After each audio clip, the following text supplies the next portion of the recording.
wala limana unga foli bawe balmake bayni konate karamo bayni alhamdulillah ngi kankura mbo amina damna ni alphabet folo no ay femme bi damna no mi donc voyelle de flas en fait wolon fly o de be kan elema angoni a i e u o o de flas en fait maintenant c'est ça bena ni elema a i e u o nambolo la a barika ni ma ye dumuni kɛ i bɛ se k'a fɔ a barika walima ni maa ye ɲuman k'i ye i bɛ se k'a fɔ a barika ni ye e ka kuma ye e ni baara ma ye e ni baara o ye tiɲɛ ye o ye tiɲɛ ye ni o de bɛ nin ɲɛfɔ ma ye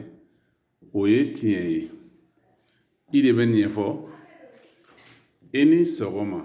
donc ma ye i ni sɔgɔma donc ni y'o ye ni ye u ye u taara ni ye o ye ɔhɔ a ɲɛna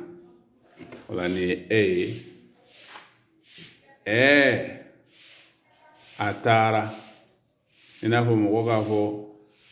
i bɛ fɛ ka mɔgɔ dɔ ɲininkali kɛ sisan a kala di parce que ka kuma démarrer ka gɛlɛn dɔn donc a taara n'a fɔ k'a fɔ karisa wa a taara donc de bɛ nin ɲɛfɔ o la merci beaucoup n ka foli b'aw bɛɛ ye aw balimakɛ Bayini Konate n b'aw bɛɛ lajɛlen fo